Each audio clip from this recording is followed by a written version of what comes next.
Hello and welcome to Title Sports Network. My name is Seb Parkinson. I'm delighted to be joined on this lovely Wednesday afternoon, here in the UK anyway, by Dan Rafael. Dan, how's things going? It's been a while since I've seen you. It's good to see you, Seb. What's going on, bro? Yeah, the weather's been a bit better. I was talking to you just off air before we started that the weather in the UK has been a little bit perkier. It's been raining, but it is our summer, and the fact that we've got a little bit of sunshine is a good thing. So how's things over there? We have a beautiful summer day. What can I say? And I was saying to you before we started taping this, on the occasions that I have visited the UK to cover boxing matches, I always seem to have brought the nice weather. So I'm glad you're enjoying some without me. Well, come again soon and bring it with you again, because I need some vitamin D. Anyway, Dan, let's jump straight into it then. So we're coming off the back of a weekend of two very good main events, one in Miami and one in Phoenix. The Bam versus Estrada one, which actually kicked off at 6 a.m. here in the UK. The main event started at 6 a.m. Teofimo Lopez started at 5 a.m. And then we had Sonny Edwards getting his win. I mean, that cut on his face was just, oh, God, it was awful. And, I'm sort of glad the referee or the doctor waved it off, because that could have got really nasty. But yeah, just what did you make of the two main events, and which one did you prefer? I think Bam versus Estrada, I imagine, was the better fight to watch, but I thought Steve Claggett made a good account of himself considering. But I've seen your tweet, I've seen your post about Teofimo Lopez's power, so let's jump in. Well, as far as, obviously, the better fight was, and not only the better fight, but I think the more significant fight was the Estrada versus Bam Rodriguez fight, because of the fact that it was two big names for a major title, lineal title, and a sanctioning body title. And nothing against Teofimo. He's the lineal champion and the WBO champion at 140 pounds. But his opponent, Steve Claggett, was really more of a journeyman kind of opponent with 7 losses, not really a top contender. So I'm going to start with the Estrada and the Bam Rodriguez fight. And what can you say? First of all, a few things. Absolutely sensational fight, just from an action point of view. Kind of one-sided it should have been one-sided on the scorecards, but Estrada made it a fight because of his tenacity and his experience and, just the heart that he has. And Bam is a young man at 24 years old who's just not even in this prime yet. He's just, the trajectory of his career is off the charts where he can go. I've been saying all along, this is even before he won this fight, but this adds to it, that he's been building a Hall of Fame resume. He's got those building blocks of what will someday probably be in the Hall of Fame. Now, you can't say now he's 24. There's still a lot of way to go. But when you can put, even against older guys who maybe were not at their very best, put wins in dominating fashion against Carlos Cuadras on your resume and a knockout against Srisaket Sarungvisai, and then you go into a world championship unification fight against Sonny Edwards, who was still in his prime and undefeated at that time, and you absolutely lay waste to him.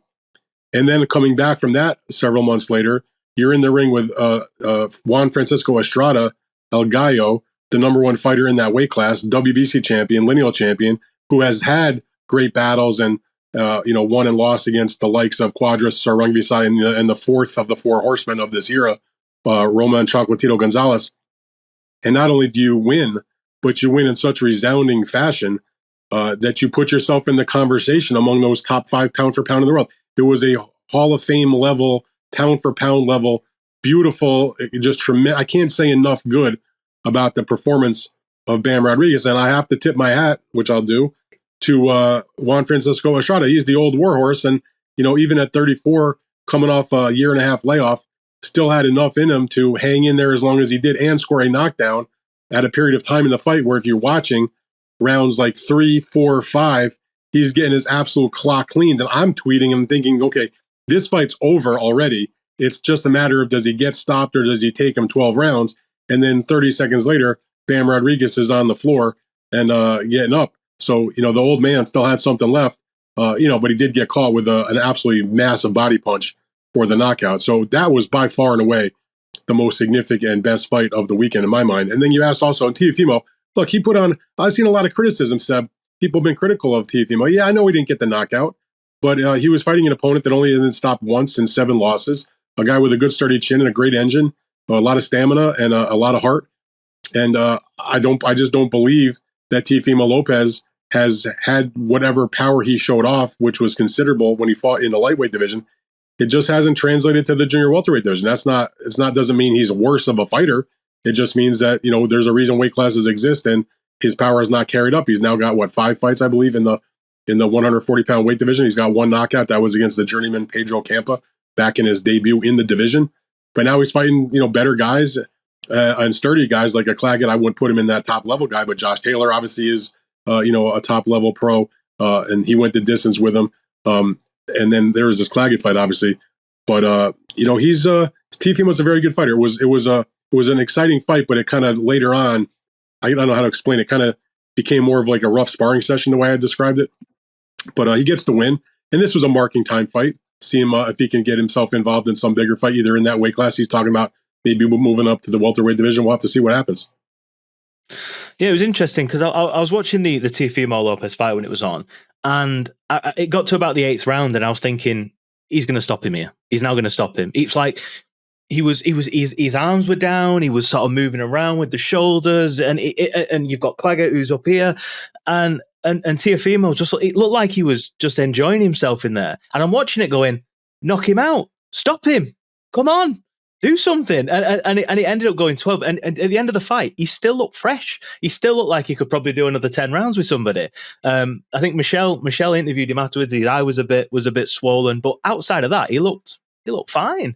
And I'm thinking, I'm watching thinking, why did he not go for the kill? But then I saw your tweet or your post where you said, Teofimo has no power at 140. So then it's like, well, maybe that's why he didn't stop him. Maybe he couldn't stop him. Maybe he tried to stop him and Claggett was just really durable, or a combination of Teofimo's lacking in power. Claggett's a little bit more, got a decent chin, so what are your thoughts on that? Yeah, I think it's a combination of those things. I mean, I just, this is not, again, I'll say it again, it's not a knock on Teofimo if he doesn't have the kind of punching power at 140 that he did at 135. And even at 135, he wasn't knocking everybody out. The best guys he fought, generally were going the distance with him. But, in terms of his conditioning, he was in great shape. He seems like he's in a good spot right now in terms of his mentality. There wasn't a lot of drama going into the fight. Things seemed to be smooth in terms of his situation with his promotion, his management, and he's in there doing his job. I mean, a lot of people want to make a thing about, oh, he's not good if he can't get the knockout. I've personally never been of the opinion that just because you don't get a knockout, somehow you're degraded. The guy won 12 out of 12 rounds in a somewhat fan-friendly kind of fight. Now, was it the fight of the year? Obviously, it was not. But you also have to give credit to Steve Claggett because sometimes guys are just not getting knocked out. He got a good chin. I think he's proven that over the course of a 15, 16-year career, where I said he's only been stopped the one time. Obviously, Lopez is the biggest step up he's ever made in terms of the level of his opponent. But he was not getting knocked out that night. He did have a durable chin. And so you put, like you said, the combination of a guy that can take a punch, who's experienced, who knows how to handle himself, against a world-class fighter in Teofimo Lopez, but a guy that might be just a little bit lighter on the punching power as he's risen to the next weight division. And you put the two together and you wind up with a 12-round fight. And again, it's hard to find fault when a guy wins every round. It's not like he got knocked down or he got hurt or messed up. I mean, you saw, you said he don't look like he could have kept going. He was in great condition. He could have probably gone several more rounds if necessary. Certainly after the fight, he did his usual thing where he did the backflip. And, if you're dead tired after 12 rounds, you can still do a backflip. You're in good condition. So look, I don't have a lot of negativity like some people do towards Teofimo Lopez's performance. I thought it was fine. Yeah, and he's obviously ranked number 2 in the world, just behind Devin Haney. You've got Jack Catterall, who's ranked number 11. There was a lot of talk after Jack Catterall's win against Josh Taylor that he was going to be ringside for it, but obviously he's going to fight against Catterall-Prograis, which we'll talk about in part 2. But just before we end this section, Dan, Bam versus Estrada, in the build-up to that fight, Eddie Hearn was talking about, he's not massively overconfident that Bam's going to win. Estrada's got a lot to give. He's still a resilient fighter. He's still a force to be reckoned with. But Bam went in there, and yeah, I know he got knocked down, but he's 24 years of age. And I think after the fight, Eddie Hearn was talking about the fact that Bam could be one of these pound-for-pound greats that goes through the divisions and becomes like a 4-weight world champion. Do you believe that hype? Do you think that that's possible? Yeah, absolutely, 100%. I have, I've joked around before that Eddie Hearn and I don't necessarily agree on everything. On this one, I'll agree with him. Look, he's already been a champion in the 112-pound weight class. Keep in mind, by the way, when he fought Carlos Cuadras and he won his first world title, he had come up. That I think the fight he had been scheduled for was like, I think contract like 110, but he was really trying to fight, and he went up and fought Quadras at 115. He had been looking, he had been fighting at 108. Like, so if he had, and he was like, this is a couple years ago already. If he had gotten an opportunity at that point to fight for a title at 108 pounds, I am very convinced he would have won one, and he would have been on that stretch. He would already be winning a title in his third weight class. Now, as it turned out, he ended up winning the belt at 115, and then he dropped down in weight to go for the flyweight titles, which he won, and then unified with Sonny Edwards. And now he's back at 115 and, beating Juan Francisco Estrada, who had won the vacant WBC belt. Why was it vacant, Seb? Because it was Bam Rodriguez that vacated it to go down in weight. So in terms of his next move, I liked his attitude in his post-fight commentary that he does envision himself winning titles in other weight classes. But at the moment, there's still other business to attend to. At 115 pounds, he wants to have a unification fight. He'd like to become undisputed. And at that point, then you can talk about going up to the bantamweight division and perhaps beyond to 122. The main point, though, is that Juan Francisco Estrada has the right to a rematch. Whether he actually signs for it, we'll have to wait and see. But in the ring, he was very forceful in his comments that were translated from Spanish to English that, yes, I'm going to go for the rematch. I know what kind of mistakes I made. So if he does, in fact, officially execute his right to that rematch, then that's the fight that we'll see for Bam Rodriguez probably come this fall. And then if he takes care of his business, then you're looking at a potential, bigger year next year from the standpoint that he can potentially unify. And why sometimes those unification fights are hard to make, but because of Bam's popularity, they drew a nice crowd, almost 10,000 at that arena in Phoenix. So there's money there. The zone backs him. So he can bring a bigger purse to guys in that small weight class that don't typically make that kind of money. So there'll be interest for those other guys that have titles to come and face him. So he wants to fight the winner of the fight that comes up on July 7th between Ioka and Martinez. They're fighting to unify 2 of the belts. If he can get the winner, even if it's in the early part of next year, that would be for 3 of the belts and then onward from there. So he's going to spend, I think, the next bit in the 115-pound weight class. There's no hurry. You said he's 24. So at some point, maybe at the end of next year or even the year after, then we'll see him rise to bantamweight. Who knows what the landscape in that weight division will look like. We saw Inoue, he cleaned it up and became undisputed. Maybe Bam can do the same. And then 122, and we'll see if Naoya Inoue is still there. Maybe he'll be at featherweight, but that was the fight that was discussed not immediately, but in the long term, an eventual fight between Bam Rodriguez and Naoya Inoue. Obviously, that's fantasy stuff right now because you just have no idea what's going to unfold over the next couple of years. But if those 2 superb fighters continue to do their business, I think it's possible as a featherweight fight, a couple of years from now. But in the meantime, enjoy them. They're both pound for pound top guys. And I do think that with that performance against Estrada, who was a guy that is, even when he had lost previous fights, never got stopped before, the conventional wisdom was the top fighters in the world pound for pound, whatever order you choose to put them in. You're talking about Terrence Crawford, Inoue, and obviously Alexander Usyk coming off unifying the heavyweight division. And then you've got the other top stars and greats of the current time. You're talking about guys like Canelo, Dimitri Bivol. But I think in that group of guys, you can absolutely figure a spot, between 4 and 6, let's say, for Bam Rodriguez to slide into. He is a really superb talent. No doubt about it. Well, we'll all hold our breath for Riyadh season Tokyo edition with Inoue versus Bam Rodriguez. But before we bring this section to an end, I did want to give a little shout out to Sonny Edwards because he won the fight. He took a horrendous cut, which is going to take a bit of recovery. But he seems to have made good friends with Bam Rodriguez. They seem to be pally now. They both suggested that they may want a rematch. Do you see that happening next year as well, potentially? I mean, I doubt it. I mean, I can appreciate Sonny's desire for that. Honestly, what would Bam have to gain from that? I mean, unless someone wants to pay him crazy money, I guess. But it'd be one thing if, and I have nothing against Sonny. I rather like Sonny Edwards. He's a character, and he's a tremendous boxer. And it didn't surprise me, by the way, that he was able to win the fight against Curiel pretty handily. Unfortunately for the cut, if he didn't get the cut, obviously he was on his way to a clean win because he'd won, pretty much every single round of the fight.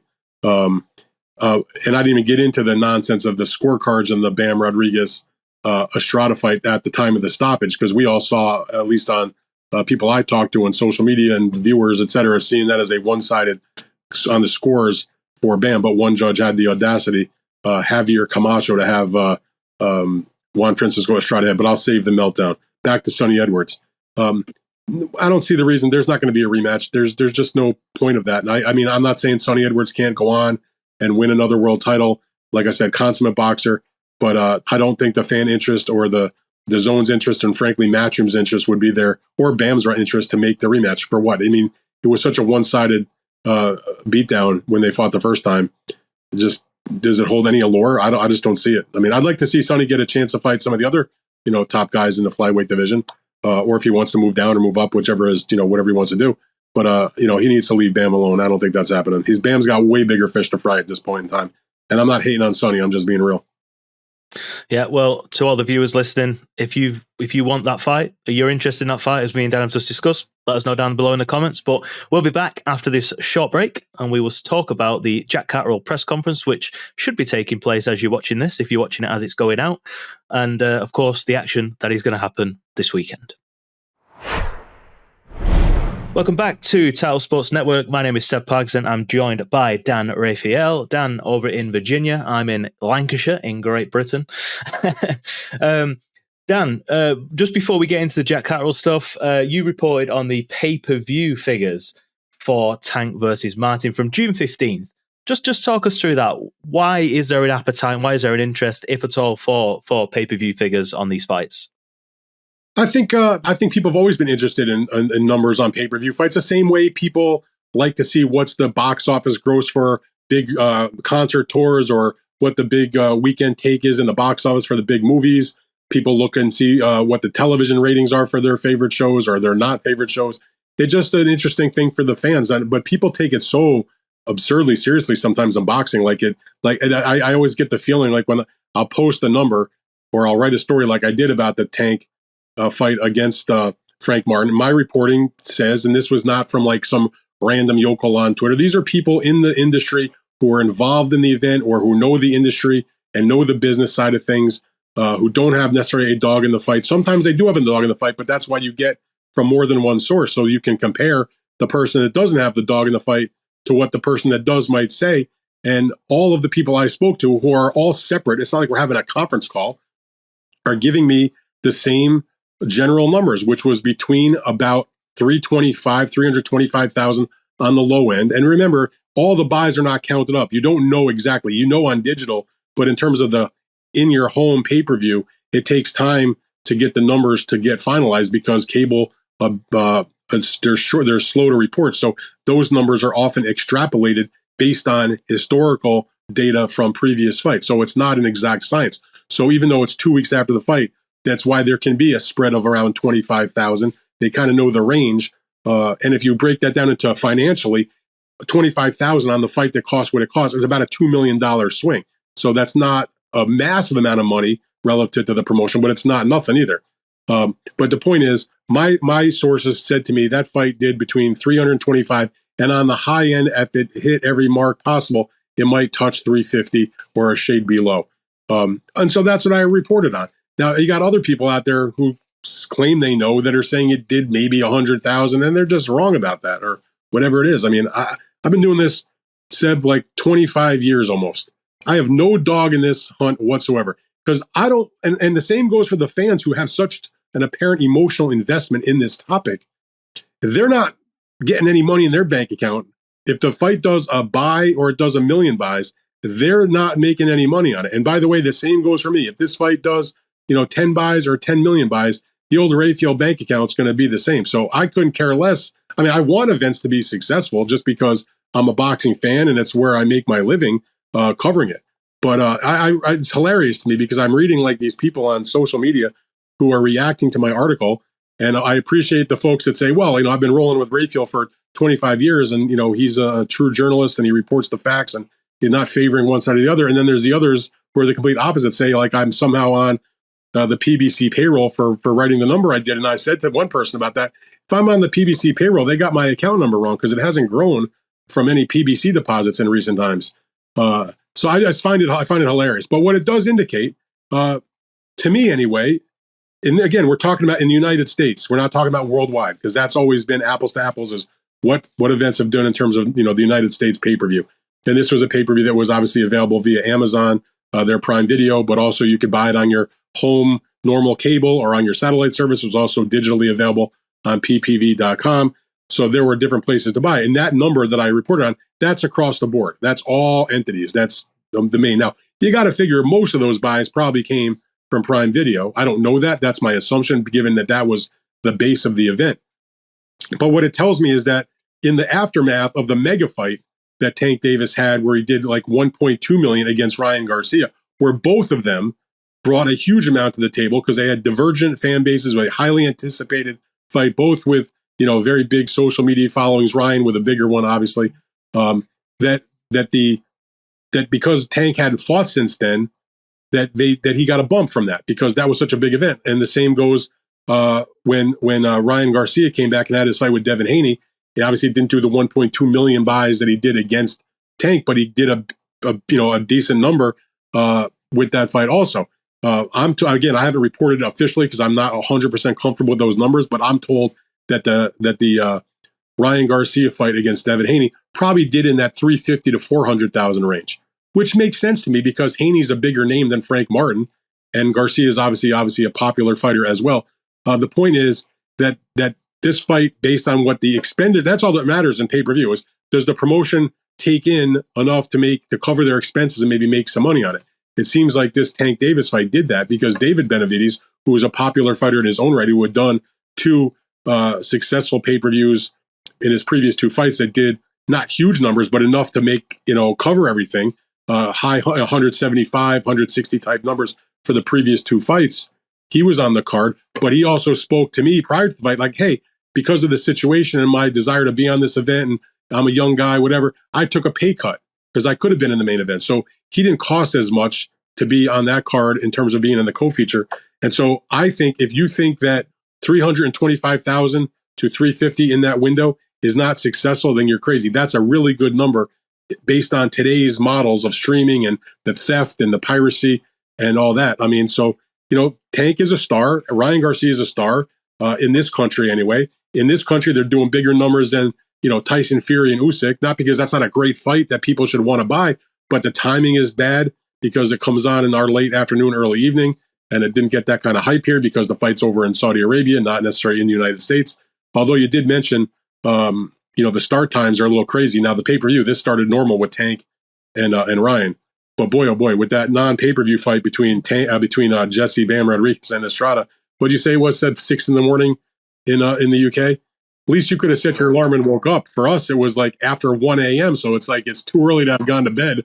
But kind of you're not going to have gone to bed to wake up at that point. So they got to figure out a way, at least if the fight's taking place in the United States, where you can start the fight at a time where you're not eliminating basically more than half the population of the country where it's after midnight. I granted it's a West Coast fight because there were two Hispanic fighters, which that's the largely Hispanic part of our country. But still, 1 o'clock in the morning Eastern, that's quite a bit late compared to usual. Midnight, I can live with. 1 a.m. is rough, bro. Yeah, well, there's a lot of complaints in the UK that main events are starting at 11 o'clock as well, and it's just ridiculous. Like, when fights started going to Saudi, the talk was, oh my God, we're going to get main events at 9 p.m. UK time because it's 11 p.m. in Saudi time, or 12 p.m. because it's winter. We're going to get prime time events like the AJ fight in Diriyah was supposed to be prime time in the UK, and it turned out being just the same as any other fight where it's 10:30, 11, half 11, ring walks. And then obviously the Fury fight, I think that was 1 a.m. I think that was a little bit earlier, but you're right. Listen, I mean, for us here in America, anyway, on the East Coast of the United States, we're getting those main events, 6 o'clock in the evening, which is not terrible. And our friends that live on the West Coast are getting it in their mid-afternoon. But one of those fight cards that they did from Saudi Arabia that had so many fights on, I forget which one it was, but the pay-per-view literally started, I want to say at like 11 o'clock in the morning, which is kind of wild.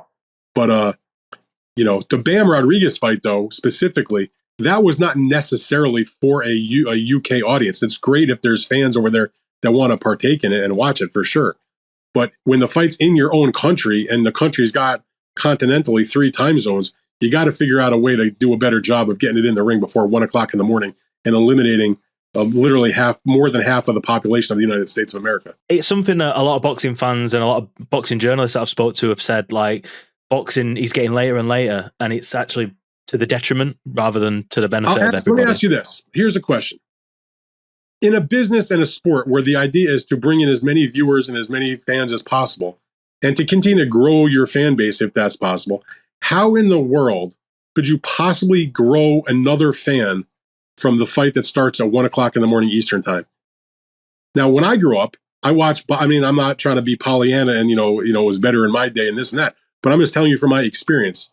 When I was growing up in the late 1970s and the early 1980s, I shouldn't say most, but a lot of top quality boxing events, they were on network television for free, no pay-per-view, no service that you had to pay on a cable or a satellite, just part of your over the air. Like if you were watching the BBC in England or ITV, regular, normal, plug your TV and you get the channel.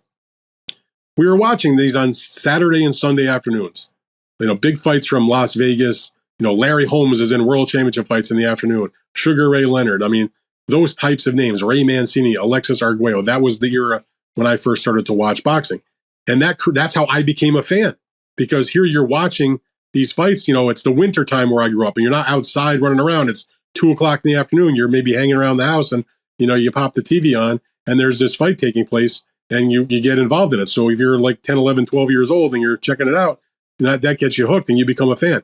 Well, there's no 12-year-old in the world that's going to, finding something on DAZN, which is hard enough to deal with, the find as a streaming service. And then you got to you got to watch the fight and it doesn't come on until super late. You're never going to create any new fans.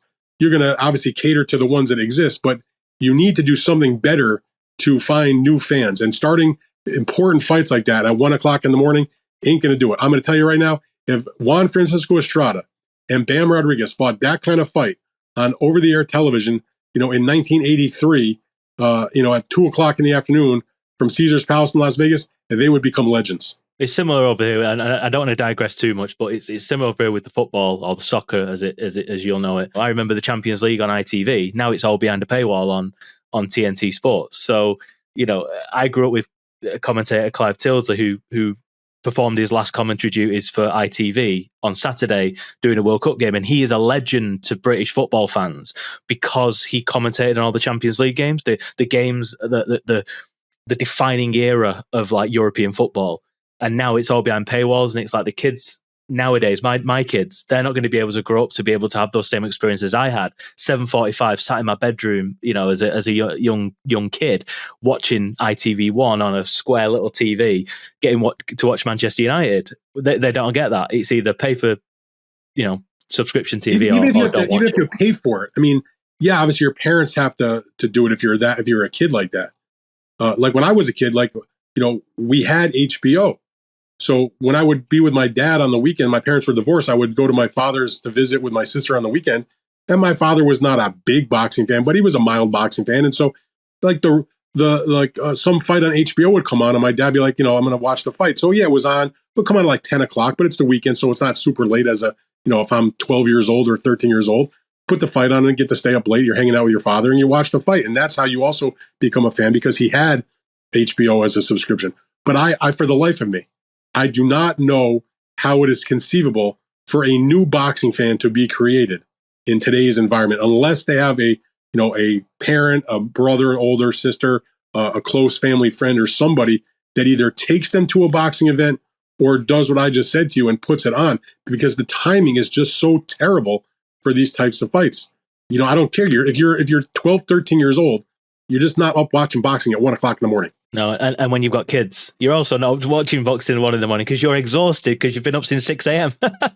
Well, I have a son, but I am up watching because it's part of what I have to do. So you kind of make it work. But yeah, it's not for the normal person. So I think that the powers that be, the television folks, the streaming folks, the promoters, and again, I'm not saying you can't ever have a late night fight, but you got to have some that are more available to the next generation of people that you want to put their resources and their time and money into your business. Right, well, Dan, let's move on then. That was a much more passionate and longer section than we anticipated that was going to be. But as it's Wednesday, it's Jack Catterall versus Regis Prograis. It's a press conference. Jack Catterall only fought on the 25th of May against Josh Taylor over in Leeds, one city away for those of you not in England, 30 miles away down the M62. Jack Catterall is going to be the first boxer to headline the brand new Corp Arena in Manchester, so it's a big deal in that respect. It was announced in the ring on the Tyler Denny versus Felix Cash fight that Jack Catterall was going to face Regis Prograis. Dan, to me, this is a real crossroads fight for Regis Prograis. He's 34 years of age. Jack said Regis is old and will make me look good. Now, obviously, he fought. Was it Jorge Linares recently in Liverpool? The version of Linares that Catterall faced was, a way spent bullet at that point, and then retired. And now he's doing, he's staying involved in boxing. I'm glad to see Linares still involved in boxing. He's working as a supervisor and an official with the WBA that he's been close to, for his entire career. But it's a big fight for Jack. More, and it's a must win for Regis. Yeah, and obviously a lot of people, Eddie Hearn says this, that Jack should be the undisputed champion of the world at super lightweight. So this is a real, the winner of this fight basically should be fighting for a world title. There was obviously talk that Jack was going to be ringside for Teofimo's fight over in Miami. That didn't transpire because this fight got announced. How did this come about? Was it just a case of Regis put his hand up and said, yeah, go on then, I'll fight you? Or has this been in the pipeline before Catterall even faced Taylor? No, I don't think it was in the pipeline before the Taylor fight because you just didn't know what the result of that fight was going to be. But I think when the fight happened and Josh won, this time got the decision, and he was very, very clear both before the fight and after the fight that Jack said, "Look, I don't want to waste my career. I don't want to sit around." He was so disappointed from having had the layoffs and the situations that occurred after what happened in the first fight against Josh Taylor. We had this long layoff. They were trying to make the rematch. It didn't work out. All kinds of problems. There was injuries. There was delays. There was scheduling problems in terms of the television broadcaster. And then he changed promoters and then went with Matchroom Boxing. The bottom line was, if a world title fight is not, because not every top guy is entitled to immediately fight for a world title. That's just not the way it works. If you want to get the title shot, fine, you earn that. But if you can't get it right away, you stay busy. And so I respect Jack for doing that. He's not getting a world title fight next because there was none available. Teofimo was doing his thing. And, at the time you had, Haney Garcia were doing their fight with, for the WBC title at 140. The WBA, they were going through their things with Gervonta Davis and what was going on with that belt. Point is, there was not a belt available. So you got to say, okay, if I can't fight for a world title, but I still want to get paid, I still want to put on a pretty decent event, who can I fight? And as you said, Regis Prograis, who's never ducked anybody, who's always been a guy to raise his hand and say, let me take on this guy or that guy. He's never been worried about fighting in the other guy's hometown. He's fought in the UK previously when he fought Josh Taylor and lost by a super close decision. Fought in Devin Haney's home where he was born in San Francisco in December when he was the champion and he defended the title against Haney. So he's coming back to Britain, but he needs to win because I just mentioned the Haney fight.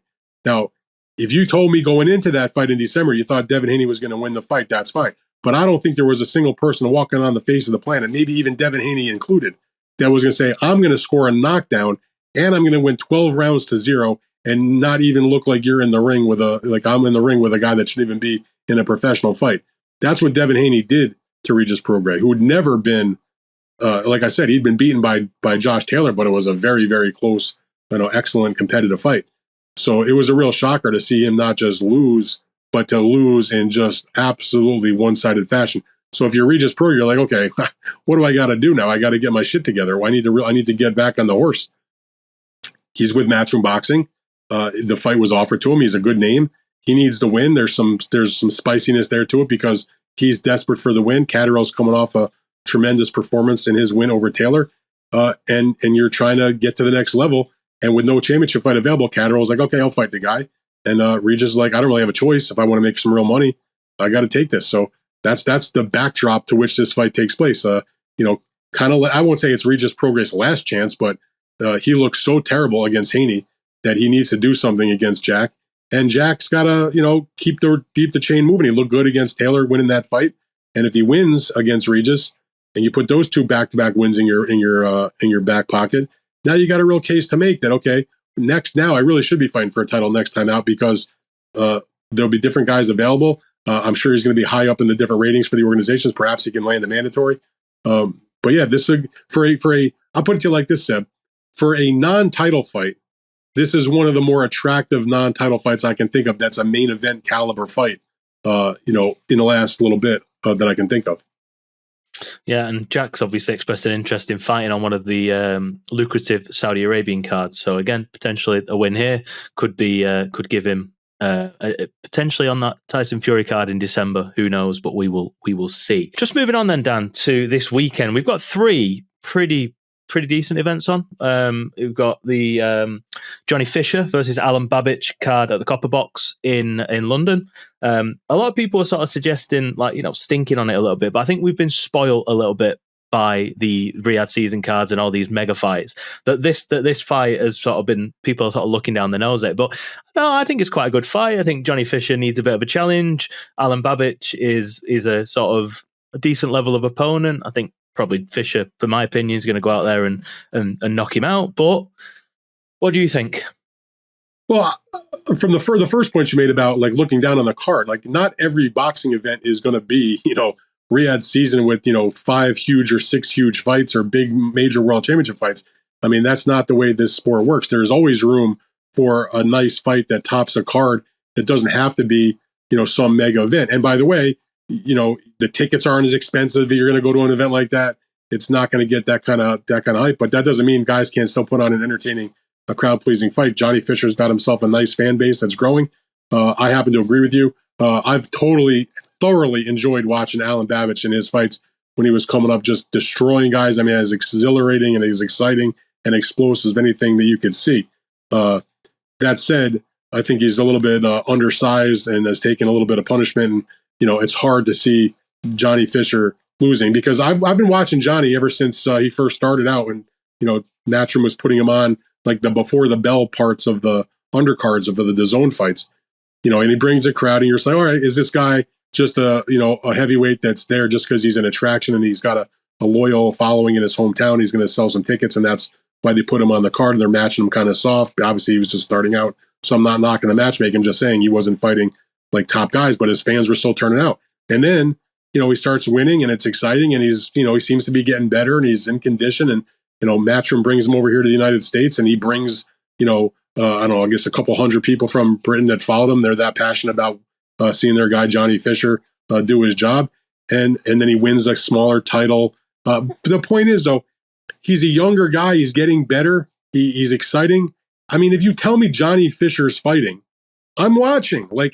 Just because it's not some mega world championship fight, I know that when the bell goes on a Johnny Fisher fight, you're probably going to see an entertaining fight, whether it goes one round or deeper into the fight.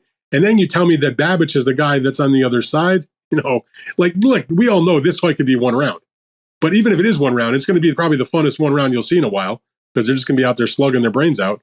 So I've got no problem with this fight. It seems to be the right fight as they move Johnny along. I mean, they got to, the fans, and I understand this because I've been there before. You want that immediate satisfaction of the big fight. But if your team, if you're part of the team that's trying to build this young man's career, his management, certainly his promoter, you got to bring him along incrementally. Johnny Fisher's not ready to jump in the ring with, fight for the European title or something like that at this point, or fight a top contender. But a Babic who's exciting, who's been in the ring with a couple of okay guys, who's going to come to fight, I'm down for that, man. Now, if we're talking 6-7 fights from now and he's fighting that kind of opponent, then you have every right to be irritated. But at the stage where Johnny is, this seems to be an appropriate kind of matchup. And as I said before, whatever happens, it's going to probably be explosive. I can't fathom that someone's not getting drilled in this fight. Right? I mean, that was, when I saw it announced, I was like, oh, wow. I actually really excited for this because I feel that someone's getting ironed out. And by the way, if somebody gets ironed out, Seb, that's a lot better than watching a boring 12-round fight.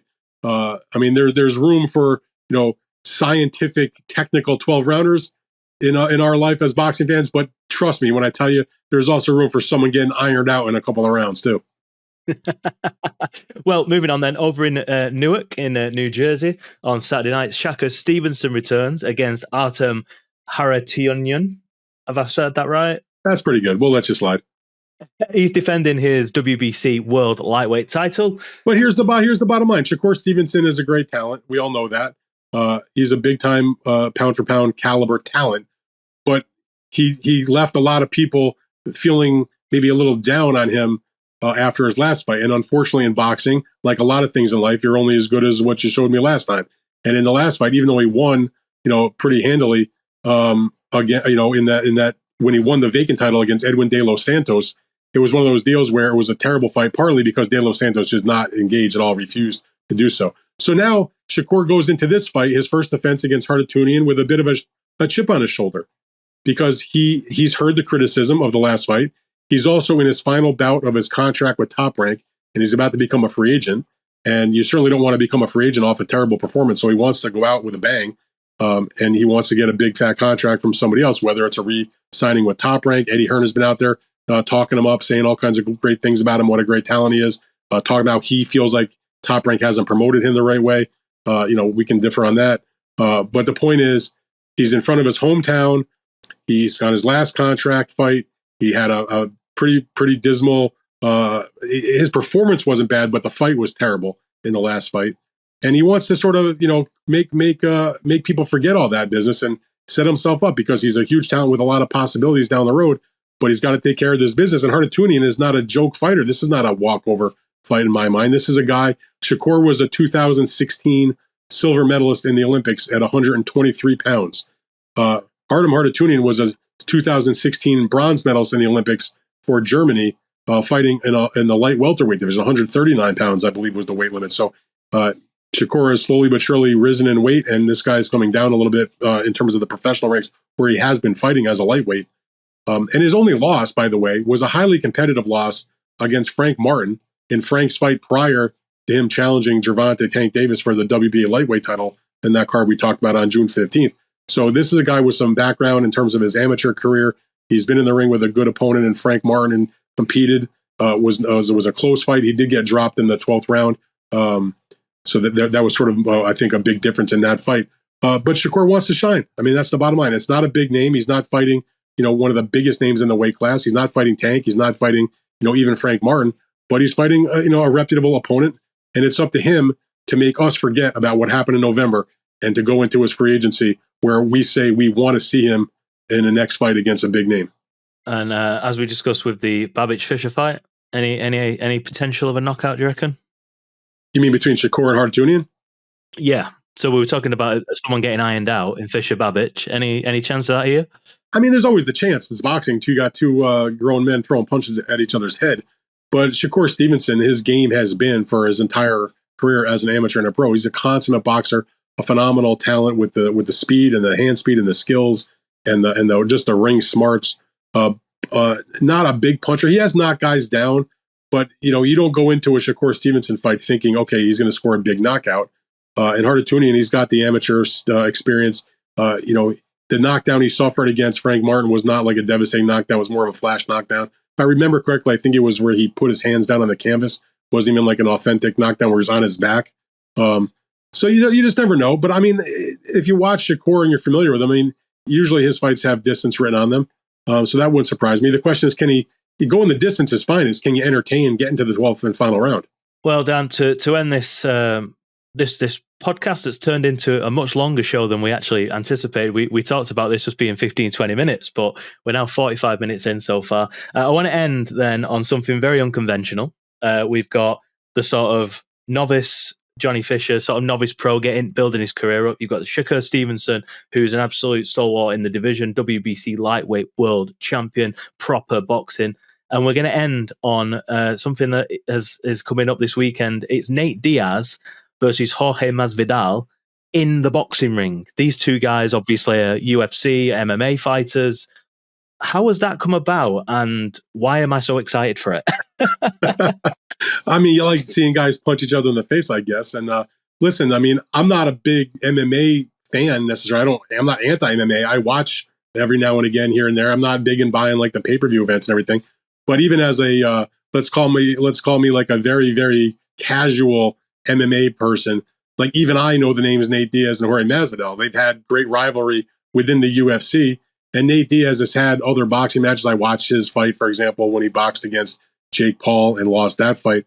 But these guys are renewing their MMA rivalry in a professional boxing match, an actual fight, no gamesmanship or bells and whistles that are not real fights. That's an authentic light heavyweight fight, the same kind of gloves, no headgear nonsense. No, it's not an exhibition. It's just an actual boxing match. They're putting it on in Southern California. It's a pay-per-view event. And what the folks who are doing it at FanMeo, who put this together, they've actually put on like a real good boxing match on the co-feature, that would maybe be appealing to some boxing fans. And that's Daniel Jacobs, the former middleweight title holder, taking on Shane Mosley Jr. Danny hasn't fought since he had a very close fight in a competitive fight where he lost, but it could have maybe gone either way, over in England against John Ryder. This is his first fight since then, about two plus years. And Mosley Jr., he's been building himself up, and this is like by far his biggest fight in terms of name recognition. So that's the co-feature. But the main event, look, there's a lot of MMA fans who are fans of Nate Diaz and Masvidal, but these two guys are wanting to turn their attention to boxing. So they're going to get in the boxing ring, and hopefully they'll put on a good fight. I can't imagine they won't, based on their experiences with each other in MMA, where they put on some popular fight. So I guess we'll see. I mean, I guess in this weekend, there's a little bit for everybody. It potentially leans into the fact that, well, maybe not the fact, but the suggestion that you make more money in boxing than in MMA. So maybe that's why they're doing it in the boxing ring. Only they could tell you the truth. But Dan, thanks for joining me today. Really enjoyed the conversation. I hope the viewers and the listeners have enjoyed it too. And I'm sure we'll be back at some point. But are you heading to any of the fights this weekend? I'm heading to watch them on TV and write all about them, but I'm not going anywhere this week. And I think my next time I'm headed out will be at the very beginning of next month. I will be in Los Angeles for the big card, the first Riyadh season card in the United States outside of Saudi Arabia, and that's the Terrence Crawford, Israel Madrimov headline card in Los Angeles. I'm looking forward to that show. Excellent. Right, well, thanks for listening, everybody. Dan, thanks for joining me, and we will be back very soon. Hasta la vista.